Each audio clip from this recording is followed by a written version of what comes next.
आणि श्वान पथकाद्वारे शोध मोहीम सुरू होती। रात्री 1:30च्या सुमारास पोलिसांचं सर्च ऑपरेशन सुरू होतं।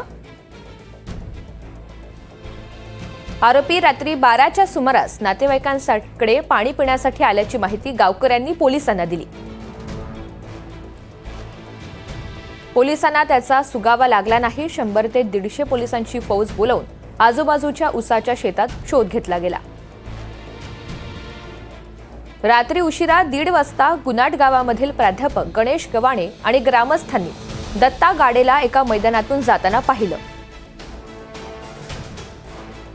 गावकऱ्यांनी आरोपीला पकडण्याचा प्रयत्न केला। गावकरी आणि गाडे यांच्यामध्ये झटापट झाली। आरोपीला तब्बल 15 मिनिटं पकडून ठेवल्यानंतर पोलीस घटनास्थळी दाखल झाले। ग्रामस्थांनी मदत केल्यामुळे आरोपीला जेरबंद करण्यात यश आलं। प्राध्यापक गणेश गवाणेंची आरोपीला पकडून देण्यास मोठी मदत झाली।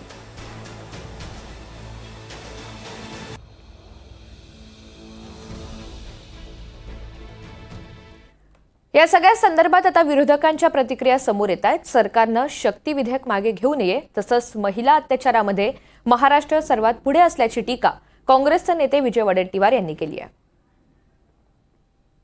शक्ती कायद्याची अंमलबजावणी करण्यासाठी आम्ही दोनही सभागृहामध्ये तो कायदा पास केला होता। राष्ट्रपतीच्या स्वाक्षरीसाठी पाठवला गेला। राष्ट्रपतीची स्वाक्षरी का झाली नाही, का करून घेतली नाही?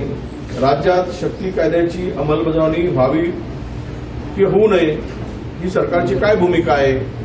त्यांना हा शक्ती कायदा महाराष्ट्रात लागू करायचाच नाही का, हे त्यांनी स्पष्ट केलं पाहिजे। आता त्यांनी स्वाक्षरी न केल्यामुळे ते विधेयक परत आलं।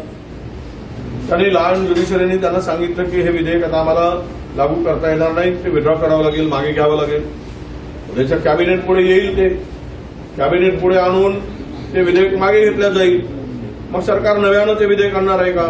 राष्ट्रपतीची स्वाक्षरी का झाली नाही, का सरकार त्या मागे लागून स्वाक्षरी करून घेऊ शकले नाही? राज्यात हा कायदा लागू करण्यासाठी काय अडचणी आहेत? दुसरीकडे वस्त्रोद्योग मंत्री संजय सावकारे यांनी पुणे अत्याचारावर धक्कादायक विधान केलेलं आहे। अशा तर घटना देशामध्ये घडतच असतात, कारवाई त्यावर सातत्यानं सुरू असते, असं सावकारे यांनी म्हटलंय। सगळे सुरक्षित राहिले पाहिजेत, या दृष्टीनं सगळेच शासन प्रयत्न करीत असतात, असंही सावकारेंनी म्हणत सरकारची बाजू सावरलेली आहे।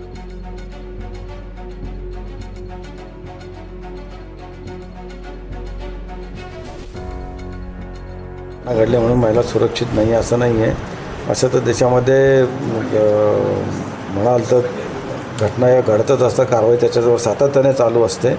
महिला असो की पुरुष असो, प्रत्येकजण सुरक्षित राहायला पाहिजे। फक्त महिला सुरक्षित राहायला पाहिजे आणि पुरुष नको असं नाही आहे, सगळे सुरक्षित राहिले पाहिजे। या दृष्टीने कुठलंही शासन असो हे प्रयत्नच करत असते। जसं मी सांगितलं, गुन्हेगार वृत्ती ही कुठे ना कुठे प्रत्येक ठिकाणी असतेच आणि गुन्हेगार असल्यामुळे या घटना घडतच असतात। त्याच्यावर कारवाई करण्याचं काम मात्र शासन हे कायम करतच असतं।